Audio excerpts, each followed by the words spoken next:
Report and Supergirl. This is Jason J. Lewis, the voice of Superman on Justice League Action. This is Mark Wade, writer of Superman Birthright. And you're listening to the Krypton Report. And you're listening to Krypton Report.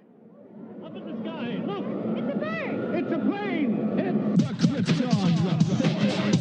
The All Things Kryptonian podcast, including Superman and Supergirl. We discuss games, movies, cartoons, TV shows, and comics. Find us on Facebook, Instagram, YouTube, and Twitter.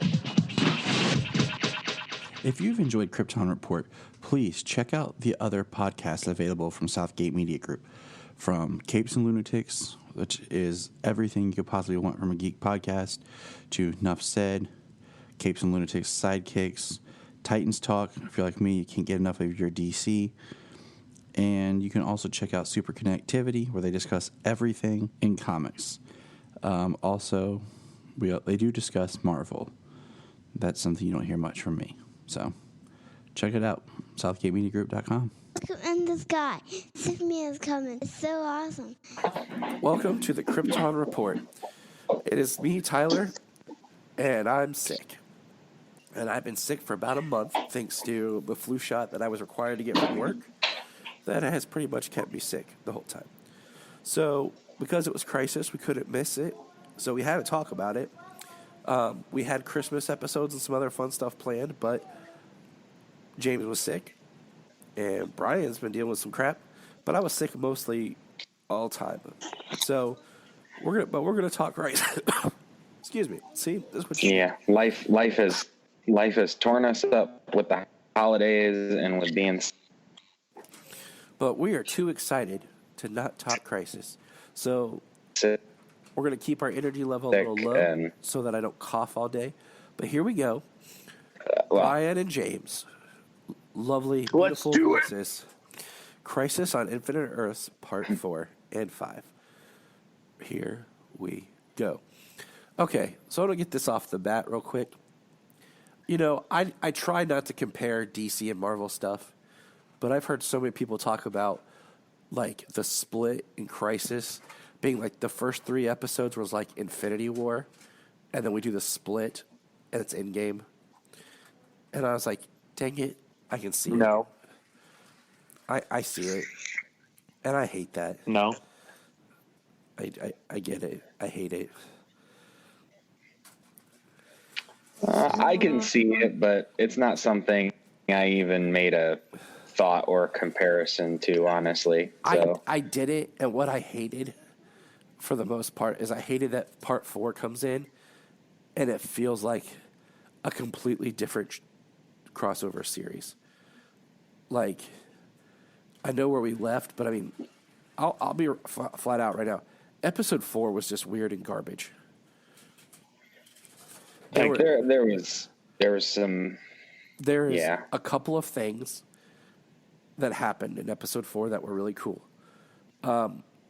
Oliver becoming the Spectre was pretty cool, but I think he should have died, and they shouldn't have had time to really mourn him and got a death scene.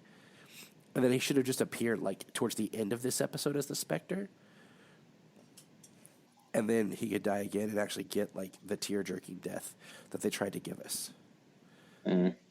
That was because the only people who were there when the Spectre showed up was Diggle, Constantine, and was Sarah there or no? I can't remember. She was. On Part 3, okay.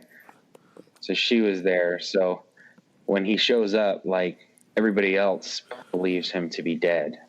I mean, Barry was there when his body was resurrected, but I don't think he was there for anything else. I mean, I know he wasn't there, and Oliver didn't come back. They shouldn't have been able to resurrect his body.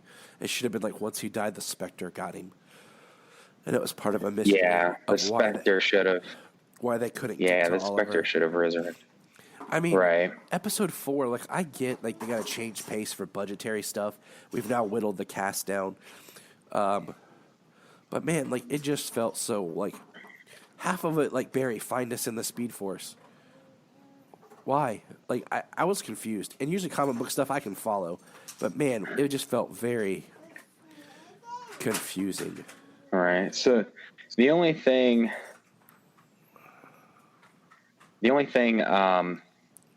that I find for episode 4 for all of that was I mean, the reason they did it was to give the rest of the characters, everybody who was involved, because Arrow's got 2 more episodes left, and the penultimate one is the backdoor pilot for Green Arrow and the Canaries. But do we care? So the episode 4, like quick poll, do we care about this show? I'm gonna check it out, but I'll watch the pilot. But I'm not. It's the first DC property I'm not excited to watch. So, I mean, yeah, it's a DC property, so I'm gonna check it out, and I'm gonna give it its due to see how they handle it. But it's not. I'm not as on board as I was with Arrow for so long. I don't care about it at all. But yeah, I mean, Brian, you haven't really watched the majority of the shows. You did some catch up and stuff, but no. I watched some stuff. I mean, have you? Okay. But yeah, okay. On the only thing I will agree with you, like my catching up on Arrow was kind of just watching recaps because I didn't care about Mia. I didn't care about them, their kids as adults. It's just I didn't care, and I didn't care about a future that no longer matters. Right. Pretty much, yeah. And like, I'm not excited at all. I mean, like we've done the Arrow thing to death for like 10 years. Like, what new stuff is Mia going to bring to the table as a new Green Arrow that would change the game? Like, she's a female. Like that's it. Like, right. I don't feel like you're going to give me anything new I haven't seen before or hasn't been done before. Like, it's not. And just to kind of switch gears on that, just for new shows coming up, they've ordered Superman and Lois to series now. Good. So I'm okay with that. So I'm excited about that. Because maybe back to what they were doing for like episode. What they were doing for episode 4, and then because he wasn't even in episode 5, was giving everybody a chance to kind of remember and say goodbye to Oliver. Like that was his goodbye to the rest of the CW. Was like episode 4. But I don't like that they try to make these massive Arrow episodes inside of a crossover. Like it kind of like the 100th was part of Invasion, and it stalls the story. It makes it awkward, and like this was Oliver sitting around in a suit, like talking, like, "Okay, guys, remember us. Now run, baby. Right? Run."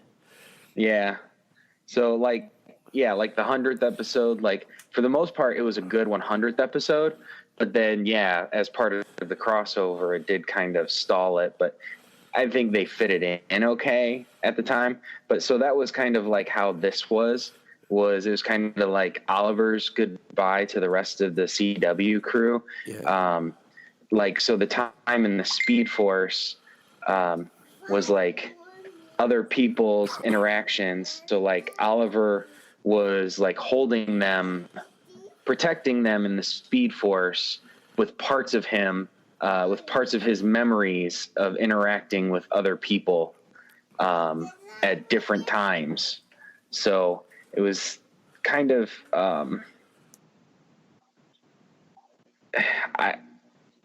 I see what they were doing, and it just wasn't done right. From that perspective, it's okay, but I don't know. Yeah, I mean, maybe it could have been done better, but I totally agree. Because there could have been a lot more to it. But I mean, that's pretty much all of episode 4 until the end. And well where can I they say one do thing? go back to the beginning of time, which is like the comic book. yes, Brian, go for it. Yes. Okay. Sorry. Well, I gotta say something. So, I felt like when they introduced the Spectre, and I think that was in episode 3, right? Yes. Where Jim Corrigan shows up, and we're like, oh, okay, they're gonna make Ollie the Spectre. I was excited for it because I really love the Spectre character. I feel he's underrated, like not really used a whole lot in DC. I mean, he is extremely overpowered, but Jim Corrigan, Spectre, amazing character. When Hal Jordan became the Spectre in the comics, awesome as well. But like, what killed me here is you decide to make Oliver the Spectre, which you can keep him around for here and there, but then you kill him again. And thank you. And I just the unnecessary part of killing him twice. Right, like, so what's the point of making him the Spectre if you're going to kill him a second time? Like, why didn't you just let his big giant death just die once? Like, the way he died in that first episode was great. Like, that was a great beginning. That was a great kickstart. Nobody expected him to die in that first episode. Everybody was crying. He passed the torch to Mia. Diggle didn't get to say goodbye, which kind of sucked. Diggle didn't get to say goodbye twice. But like, and then you make him the Spectre just so that was a hard part in episode 5. Sorry to cut you off. It was Diggle's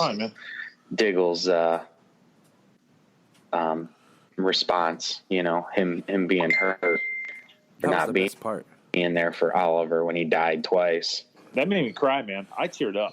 Diggle makes sense. I mean, just the longevity of his relationship. And I mean, you've been there since season 1. And Diggle's going to get to see Oliver in the last episode, and they're going to say their goodbyes again because we know Oliver's not dead. He's the Spectre. He's out there. He's somewhere. And I mean, it's smart to make Stephen Amell the Spectre because then next year at the crossover, you can have him back in like a scene or two. Because Jania said basically the Spectre is a Force ghost, and this is just like Obi-Wan showing up. Is what Oliver was. I'm like, I don't know. I kind of would have wanted. I mean, I'm not trying to nitpick everything, but I kind of felt like we should have just had Corrigan in this crossover, and then let Oliver die, let him have his death, his DC. He was a good death. Yeah. Bring Corrigan in to be the Spectre, and then later in a future crossover, we can bring Oliver back, and now he's the new Spectre. And like everybody's like, "Whoa, Oliver's back!" Nah, I agree with you. Up until I think you should have ended the last episode 5. Like, I should have had a scene of something where it's like a tease of Oliver returning as the Spectre. That way, you can give he can show up for his last episode of his show. But like, he should have disappeared and just been like, "Oh my gosh, Oliver's dead already. Like, this is it." And then just left. Let episode 4 been like Funeral for a Friend. Like, and let it roll into the next part. Nice. Let that be like the death, like them mourning Oliver. And then like at the end, it's kind of this tease of, we've seen Corrigan, we see what the Spectre can do, and then he goes and confronts Oliver's spirit and says, something like, "You have to return, or it's time to go." You could have done something similar to where Oliver's in in the Quiver Run, where he's in the field just shooting arrows at an old-fashioned target. Yeah. And they pull him back. And that, you know what I'm saying? Like, that could have been something cool and not told us that Oliver was going to be a Spectre. Let us know the Spectre was coming with Corrigan. And too bad they couldn't have got Corrigan that was / Lobo from Krypton, who was in Constantine, the series, to be Corrigan. That would have been really awesome. Just to have some more continuity from that show. We can kind of theorize that maybe that Constantine is from Earth 666. But, whatever. But It'll be interesting. I mean, it partially kind of sits on how are they going to do the finale for Arrow. Like, it partially sits on that because this isn't the end of the Oliver character that we know of, because it's what are they doing for him in his own show? But it seems like it's the end for the Oliver character for the rest of the CW. Right. There were some questionable things, definitely, I feel that they did with the character throughout the crossover. I mean, his importance being stated, that he's his importance being stated and being so important to everybody else. But I don't know, killing him off, bringing him back, making him the Spectre, to kill him off again. To kill him off again, to everybody, for Oliver, thank you, Oliver, so, I mean, he did a good job as the Spectre. It was kind of cool. Them going, the Spectre and the Anti-Monitor going up against each other, and then basically allowing the universe to be reborn. Yes. Okay. So hold that thought, because let's talk about the one big surprise that was in this episode that didn't leak, that completely caught me off guard. And that was me too. Awesome. So much that I texted James and Bryan had to shut his phone off. I had to shut my phone off. And I didn't say what it was because I'm not a douchebag who spoils stuff like people do on Facebook, who as soon as something happens, they're tweeting or texting about it. That's why I don't live tweet. That's why I don't post stuff as the show airs. I wait till the next day out of respect for people who can't watch it live or use the app. We didn't say anything. We were just like, holy crap, like, holy crap, holy crap, holy crap. Yeah, like, oh my God, are you kidding me? Like, that's freaking awesome. You text me, holy crap! You guys both said it at the same time. I'm like, okay, I'm behind. I'm gonna have to shut my phone off. Yeah, Bryan shut his phone off. He would have been okay because we didn't go into details. Me and Tyler knew what we were talking about. We didn't discuss it. We were just like, holy crap. Yeah, I mean, I couldn't risk anybody messaging me. I couldn't risk any Facebook notification. Nothing. Oh, I don't blame you. I'm just because throwing it out there. I mean, you ever watch a show, one of these shows with like the official Twitter account? I mean, it's like a beat, like literally a breath after something happens that they're tweeting about it. I know. Yeah. And I'm like, come on. Like, it's like everybody's like in a rush to spoil and talk. I'm like, man, like that's why I hate movie reviews anymore. And like when a show that's the problem with Netflix, the binge model. Yes. Because everything's spoiled by the time you wake up because somebody freaking watched it from the moment it was dropped till it was over, and then like post a full spoiler review without warnings or anything else. Like they're like, the end of this explained. How did this person survive this? Read my review that I spent all night watching this 10 hours of TV just so I could post this at 8 a.m. because I'm a D-bag. Right. And when I heard Oliver's horrible Spectre voice, I said, holy crap, too. All right. It was quite a spoiler. I didn't see it coming. The big I didn't think they would change his voice at all. So the big thing that happened that is Ezra Miller's Flash from Justice League showed up because it looked like, holy crap. The way that I understood the scene is he was in the Speed Force. So it talks about how basically the Speed Force can connect the multiverse. So it makes me wonder if there's one Speed Force that you can be, because think about how Jay Garrick's been in the Speed Force and come into contact with Barry before. So if a speedster's in the Speed Force, they can sense each other. So basically, Ezra Barry is in the Speed Force, and I'm thinking that this happened shortly after Justice League because he mentions Victor. In Justice League, he references the Speed Force that he's learning about it. And I saw a meme today that I thought was pretty cool that I didn't think about. And I'm going to just share the text from it real quick. It says, Ezra says, "You're also the what?" And Grant says, "The Flash." In the DCEU, Barry was never referred to as the Flash. So now that is correct. He will most likely use this name in his movie because of this moment. Yeah. So that would be a great line in the movie if they say, "Where'd you get that name?" He's like, kind of said it to myself, or something like quirky like that.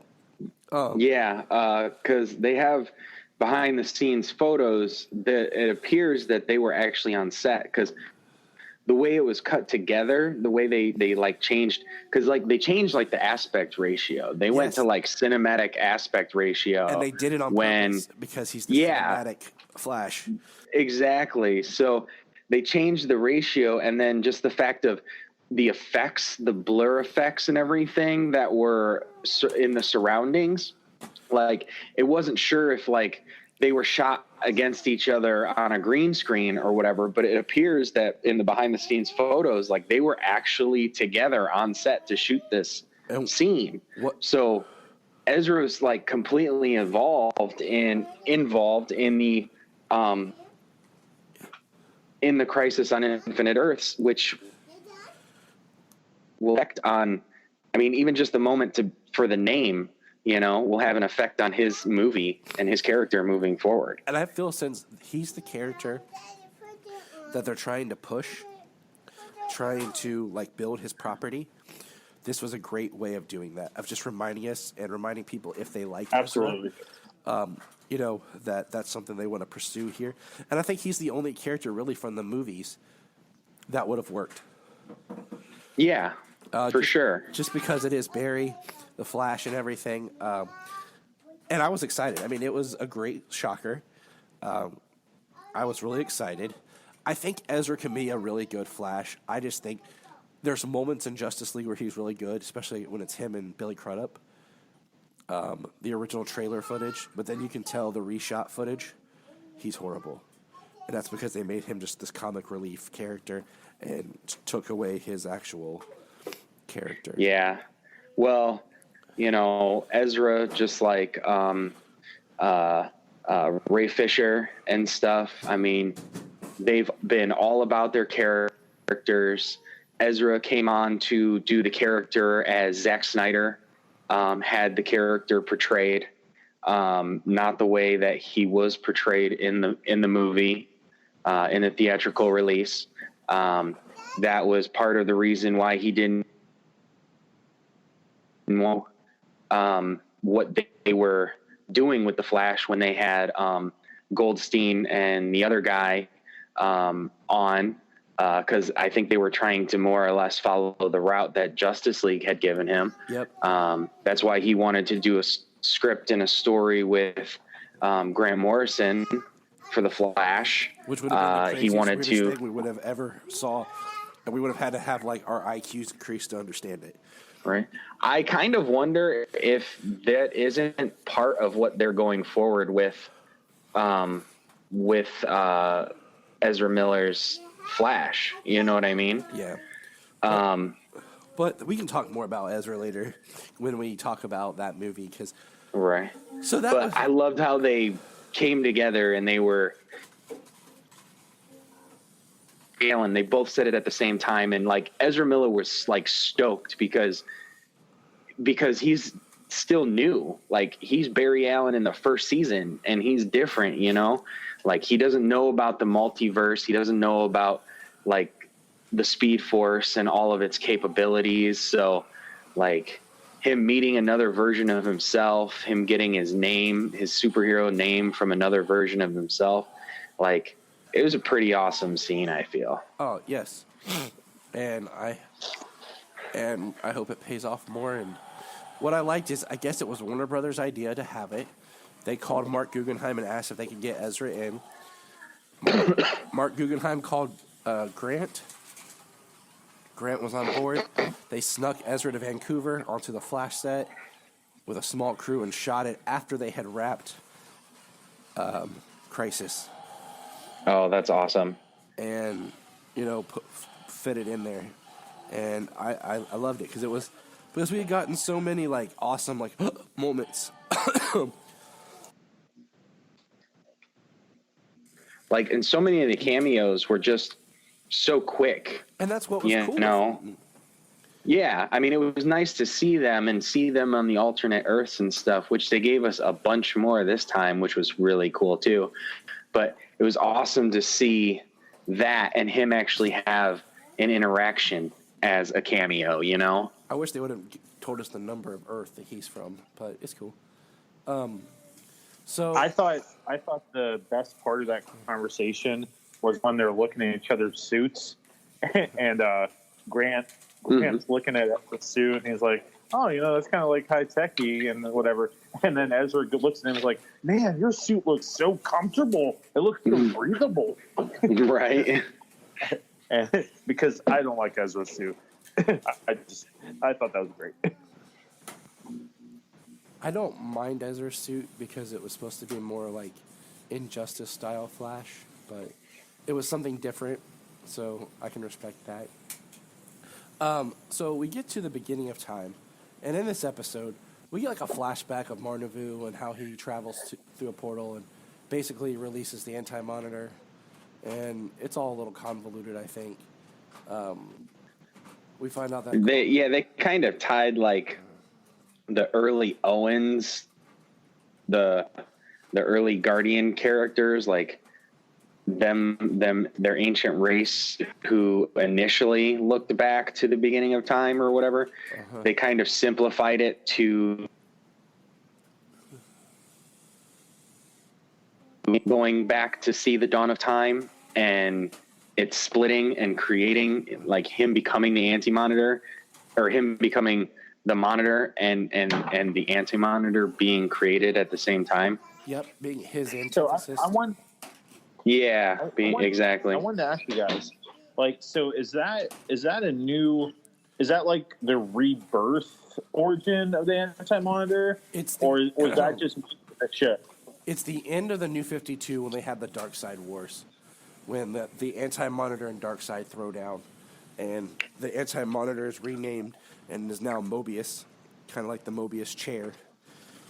And, okay, gotcha. And I have to read Darkseid Wars again, which is really good. But basically, me too. But that's where this Monitor's look and everything comes from. And can we just say that the Anti-Monitor looked more like Apocalypse than Apocalypse did in X-Men Apocalypse? Just throwing that right. When Jen and I were watching this and he got all big, Jen's like, "Okay, so when did Thanos and Apocalypse have a kid? Like, did I miss something?" So, I will say the battle at the end was kind of cool. Like, so Lex Luthor gave himself powers in the Book of Destiny. But then we have Ryan Choi, who has no weapons, who has no powers, but he's fighting shadow demons. And he's a scientist. Like, it makes sense. He's not a fighter. And then Kara just uses her heat vision, which is dope, because that's what I would do, but she can fight too. You know? Yeah, she's had hand-to-hand combat training. Ryan Choi, I mean, likely doubtful, but, I mean, who knows growing up? I mean, maybe he took karate as a kid. But, you know, he's... but I guess it's just because he's a paragon, he can swing wildly and punch at the shadow demons, and they'll just, you know, poof, disappear because he's a paragon.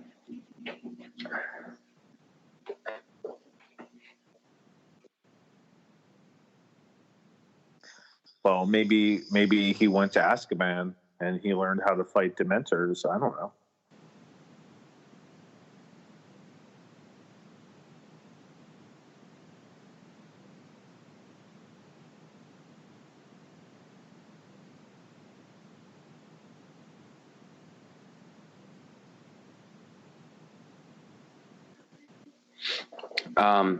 So, I mean, the battle at the beginning of time, it was all about the Anti-Monitor versus the Spectre, because, I mean, just yet again, and not for the last time, does everybody fight against the shadow demons just as a faceless army to fight against, to keep them all busy for some action moves. And then they have to kind of focus on their pillars of who they are to spark the new universe. Which was cool. But it could have done something more than just kind of stare. You know, they could have held hands and gave a part of their soul. You know, I don't know, something. Yeah, you would have thought that they would have done like maybe some beam of light from each of them, like some colored beam of light from each of them to the portal or whatever above. So that way, like, all of their forces, you know, joined and ignited the new universe. So yeah, that was kind of weird. Like they were just standing there. It was just weird. I don't know. I mean, it was kind of like I said was probably going to happen, was like it was just going to be some kind of intense focus, some kind of thought, you know, that was going to like save the day. Because I mean, that's kind of how it is sometimes in the comic books. It's the hope and it's the love and it's the belief and stuff that kind of gets them over. You know what I mean? Not necessarily knocking out the enemy. Yeah, you're right.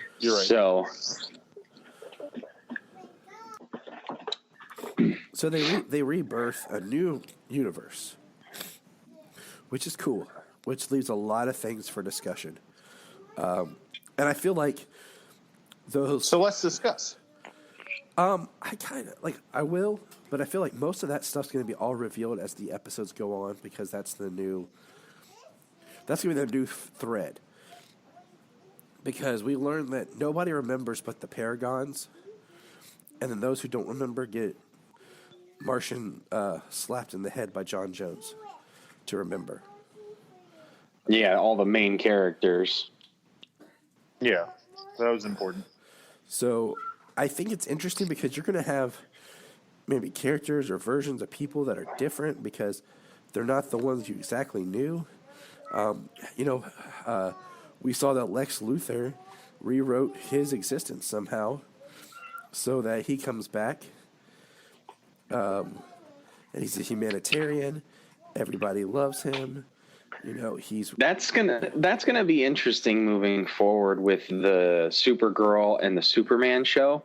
Yes. Because at the time we've come to meet him, he's already been this villain who was prosecuted for crimes against humanity, which is like a big thing that's happened like so far down the road in his career. You know, one of the last things that happens, as it were, before crises events and things get rebooted, you know? So he was already at that point. Now he's that character, but he rewrote his history. So now people believe that he's this brilliant philanthropist, businessman. So like you can get that horribly evil Lex into the role where nobody knows that he is that character yet. Yep. I'm excited. It was fantastic. Yeah, because now we have the most evil, diabolical Lex, and nobody knows but the heroes. Kind of like how Lex should be, where everyone sees everyone sees him as a savior, but he's not. Yeah. So we get a fun part of Kara waking up in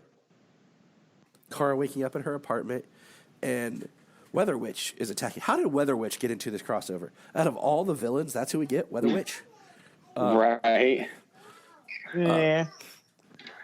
But so Weather Witch is there, and Kara shows up, and then Flash shows up. I was like, "Hey, what are you doing on my Earth?" "I don't know. What are you doing on my Earth?" And then we realized that. Yeah, he said she's one of mine. How'd she get on my Earth? What, your Earth? You're on my Earth, and like what? And then we get a Marv Wolfman appearance. Which was dope. I was so excited. I had to explain who he was to my wife, and she thought that was awesome. Yeah. Yeah, he came in, and I was like, hold on, that guy looks familiar. And then he started talking, and then he said, and I was like, that voice sounds familiar. And then he said, make it out to Marv. I was like, no shit, it's Marv Wolfman. Like, that's freaking cool. They need to just have Marv be DC Stan Lee. Like, make these little cameos here and there. Maybe George Perez too. Just do these little tiny cameos, just like Stan Lee. Because I thought that was fantastic. I had to explain to my wife who that was. Like, I didn't catch it right away. And I was like, yeah, like same thing. And I just thought that was awesome. Such a great touch. So we have this new Earth, Earth Prime, which is the CW Earth. Because now all the CW shows are on the same Earth. And let me just say, my man showed up, and I was happy. Black Lightning walked in, and I loved it. I love that he was back, that we didn't know he was coming back. Because as much as you may not like that show, I love that character. So I'm glad that he is now part of the Earths and can make references. I want to see like if he still has his love for Superman now that he knows that Superman is real. Right. And I think I love the Black Lightning show. So, but yeah, to have all of the shows on the same Earth, you know, because we'll get to that here shortly, but to have all of the shows on the same Earth is important. And I'm glad that they went that route, that they all woke up on the same Earth. Because if they didn't, there'd be no point to this. Mm-hmm. That's the one thing I wanted for this crossover was it to end with one Earth. And they kind of had their cake and ate it too. They kind of cheated. Yeah. You know, they have the Prime Earth, which is basically the CW Earth. We now have a new Earth 2, which is Stargirl. So that kind of explains that. So, which is kind of cool because, like, in the New 52, they had Earth 2, and that was the Earth with the JSA. And I'm correct, right? Yeah. Okay. Yes. So I mean, who was all with her? Who was all with her? It looked like that was Wildcat, Hourman. Okay. I can't remember the other one, and then I can't remember the name of the robot either. I'll be honest, I'm not a huge I didn't know who the robot was at all. I'm not a JSA person. I thought it was really cool. They've got the female Wildcat in there, though. Yes. They don't have the Ted Grant Wildcat. Well, they've got the female, the successor. Ted Grant. Which I can't remember her name from in the comic book. Ted Grant, the one person who, did he die or did he not in season 2 of Arrow? Because that was the most awkward disappearance of a character ever. You know, and we see, so even DC Universe are all on separate Earths. And Swamp Thing was on a different Earth. Doom Patrol and Earth 19. Doom Patrol the series is on Earth 21, and then Earth 9 is Titans. And they had speculated before that Doom Patrol the series was going to be on another Earth, and this just kind of fulfilled it. So, because the only kind of tie that they ever had. So originally, I guess the original season finale of Titan season 1 actually had a crossover with the Doom Patrol. They were supposed to show up from what I've heard. I don't know if any of that ever got shot or anything, so I don't know. But that's what I've heard. And then in Doom Patrol, when in episode 2, when Cyborg shows up and he's going over some news in his grid, they have Rachel's mother's death in the news, but that is literally the only connection that was ever made, except for the Doom Patrol episode of Titans, which featured a different chief, so it kind of worked. But so that was interesting. Swamp Thing being on Earth 19 kind of sucked. They could have just thrown him on a different but it's all it's like the CW birthed the DC Universe series, because the only other Earth that we saw from the new multiverse is Brandon Routh Superman is back on his Earth. So was it Okay, it was Earth 96 for the I forgot almost, since it's been so long, that it was Earth 96. That was Brandon Routh, Superman? Yeah, that was the Kingdom Come, that it was Brandon Routh, Superman. Sorry, I kind of lost my train of thought there. So when it came up, Earth 96, like even until just right now, I was like, why was it 96? And now I just remembered. But it was cool to see him back. It was cool to see the S, the same S, but it had the yellow in it. Yep. So that's cool. And then it was Earth 12. They gave us footage from Ryan Reynolds' Green Lantern. So they at least. I think it's a nice way of having some sort of footage of Green Lantern. Of the Green Lanterns, yeah. They showed the footage of him flying away from Earth. Nothing up close, so you didn't see who it was, but it was a Green Lantern flying away from Earth. They showed the planet Oa, and then they showed the Guardians, and the central battery or like the area where they congregate and stuff. Just enough to acknowledge the Green Lanterns and the fact that we'll be getting that Green Lantern show. So it is kind which they did have some kind of news about recently since the end of the crossover on Tuesday. So they had the crossover, they acknowledged the Green Lanterns, and now they've got some news that it's going to be like a couple of Green Lanterns. I haven't read the article yet, but I've seen it. 2 Green Lanterns and Sinestro. So yeah, that's what I've seen. Me. But I mean, all this is going on in episode 5, and I mean, episode 5 of the crossover, I mean, really felt like okay. So for the most part, every episode felt like you had to really kind of pick to see what episode of whose show it was, because the Batwoman episode of the crossover is probably the best episode. It is the best episode of the crossover. Mm-hmm. But you would have never thought for it was sure. the Batwoman episode. The Arrow episode kind of like says, "Hey, it's all about Oliver," and then this one tones back to Legends, and I don't know. I felt like this episode was like it could have been something really great, but it felt like just like a kind of epilogue catch up, until the end where they fight the Anti-Monitor again. Where he shows up and he gets all big, and Ryan Choi and Ray Palmer and Nash Wells basically create the microverse, shrinking the Anti-Monitor forever, for all time. But I mean, it just fell off. Like, it was fine, but the tone changed, and they put Sarah right up front, which.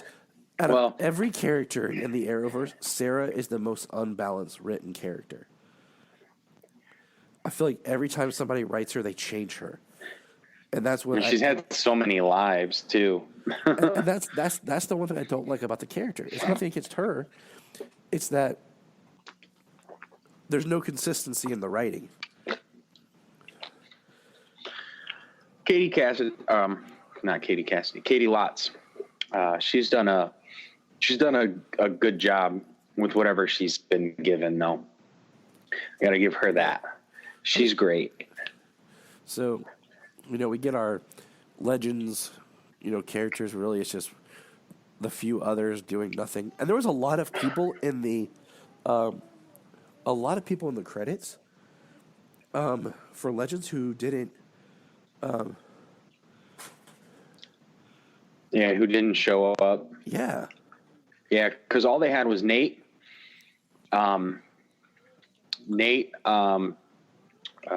Who's Sarah's girlfriend?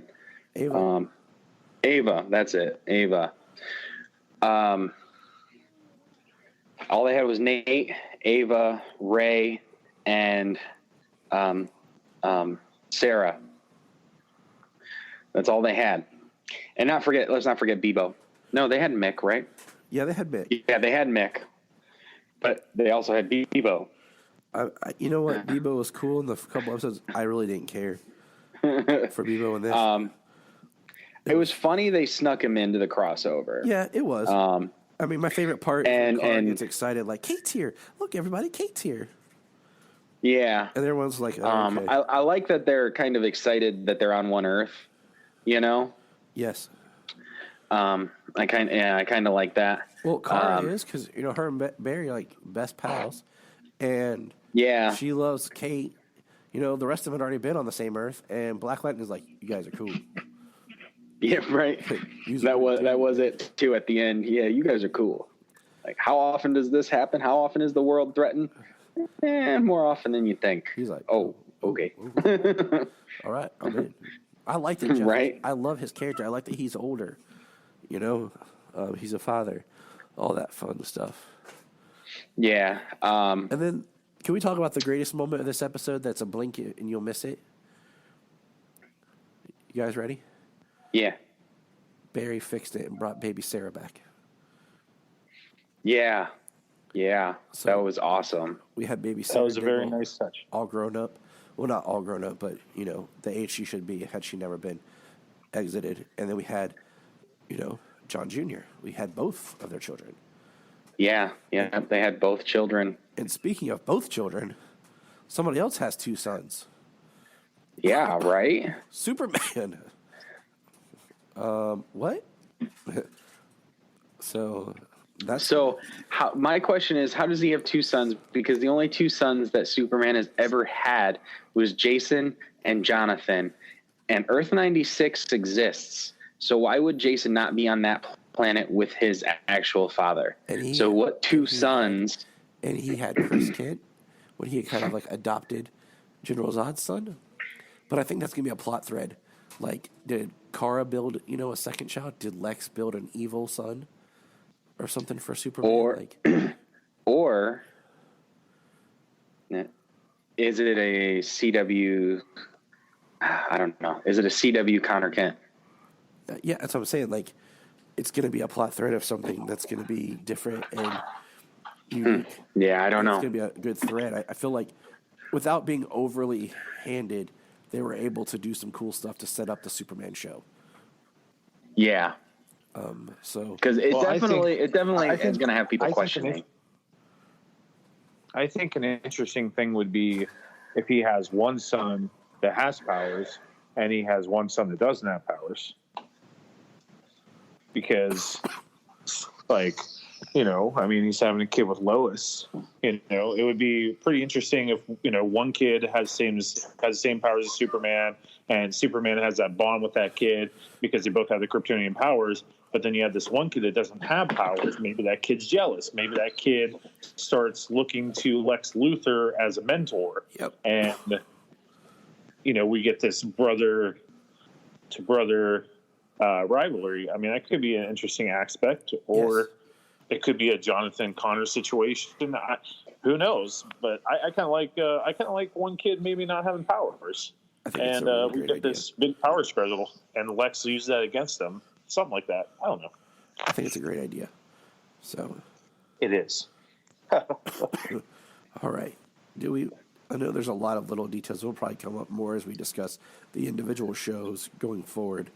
I think we hit the high points. You know, this episode was kind of weird in the sense that this was the season opener for Legends. There is one major point that we missed, and it includes a minor point, was they have a shrine to Oliver. Oh, yeah. His suit is in a case, and they've got a arrow-shaped torch lit for him, and they are inside. They have a table set up with chairs with insignias, and they are set up inside of the Hall of Justice. And we get the super. And we get Gleek, the super monkey. Which is cool. And then Bryan immediately hell yeah, man. Like, I'm so excited about that. Like, are we getting the Wonder Twins? I'm like, why not? They did it in Smallville. Yeah. Maybe bring in Gleek. I know it's so stupid, but I'm excited to see the Wonder Twins. I really am. Because they're just going to be these crazy characters, and it's gonna be fun. They'll probably put them on like Legends or something. Who knows? Probably. I mean, they did a decent job with them in the one episode they were in Smallville. Yeah, I mean, they can do it. And why not at this point? And they would be perfect for Legends because I feel like, I don't want to go on a big tangent, but I feel like Legends is the show that could have been the greatest of all these shows. Like, it could have just been the show where they reinvented it every season. They constantly brought in new cameo characters and... Yeah, cameo characters and a rotating roster. Like the Wonder Twins, Booster Gold, Adam Strange, whoever they felt like just popping in for an episode, like, but they stuck with the time travel, and I feel like they should have, like, each season should have been almost like a soft reboot of sorts, and, like, one season should have been, and I've said this for years, should have been when Constantine joined and everything, it should have been all more Justice League dark-based. We should have got, and I've been preaching this since Arrow Season 3, where is Zatanna? She is the easiest character to bring in when you have magic. Where is Zatanna? And I just feel like... Where the heck's Jason Blood? Yeah. Like, Jason Blood and Etrigan, I mean, we know... you can pull it off, okay? And that's why Legends makes me mad, is because they ditched wearing a lot of the superhero costumes. Nobody hardly ever wears their costume. Nate barely, Citizen Seals up. Ray's the only one who ever wears his suit. So it's just kind of like they just kind of killed it for me. Like, I still watch the show and I enjoy it, but it's like, this could have been the greatest comic book show because of just what you're doing with, on this week's episode, Yeah, there's a lot they could have done. They more just embraced like the time periods and stuff like that for the longest time. And then they just kind of gone crazy with it. Maybe if they actually rein it back in, because they got picked up for another season already, and the show hasn't even begun. I mean, basically, part 5 was the first episode of the season. Right, which is crazy to think about. I hadn't thought about that yet. Yeah, right. So, and yeah, I just think that with all the actors that you have, like Brandon Routh is leaving, his wife is leaving, so those characters are going. Get rid of the Time Bureau. Get rid of Mona. Like, get rid of Gary. Like, the characters are just on the show that are not, and just make a real, like, keep it fun and free, but like bring it back down to feel like it's a DC property and not just this weird show. Yeah. Well, they could change it again, like bring it over to what we're talking about. You know what I mean? Yep. Like, cause it started as like the DC show with all these people, and then it kind of went crazy and comical, and they've brought in some weird people like Mona and Gary and the Time Bureau. Nothing that strictly has mattered or affected much outside of Legends. Right, and they're always showing the stick on the crossovers. And bring it down to the DC, like, the rotating roster of heroes and using some super suits again, and like make it feel like a superhero show again. All I'm asking for is this season, I want them to cross over. Just bring Derek Mears on for an episode like the way Constantine appeared in Arrow season 4, and have Swamp Thing and Constantine together. Oh, that would be great.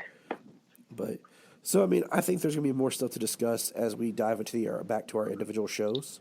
I've seen one quick clip from Black Lightning where Black Lightning and his daughter are talking to Gamby about the multiverse and now the new Earth. And I think there's going to be, I'm interested to see what the repercussions on Supergirl are with her and Lena. Because that's supposed to be different.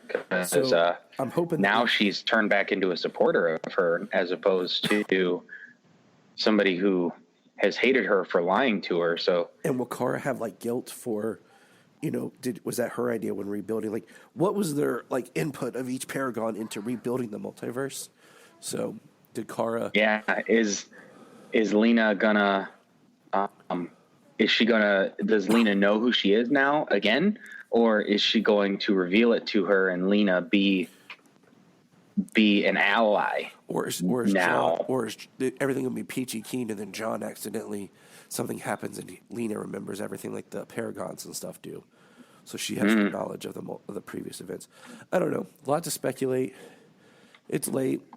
I feel like crap. I'm trying here. You've been strong, Tyler. I have been sick for far too long. I've muted a couple of times to cough. Dude, I'm constantly muting. Bryan, you still with us? Oh, yeah. Hey, guys. All right. So we're going to get this episode, guys, and then we're going to record another episode here quickly soon, hopefully the next day or two when I feel better. That James and I were trying to get recorded before I got sick, which is just catching up on the news and trailers that we haven't got yet to discuss. So just remember, everyone, look up in the sky. Look up in the sky. Look up in the sky. Look at the sky.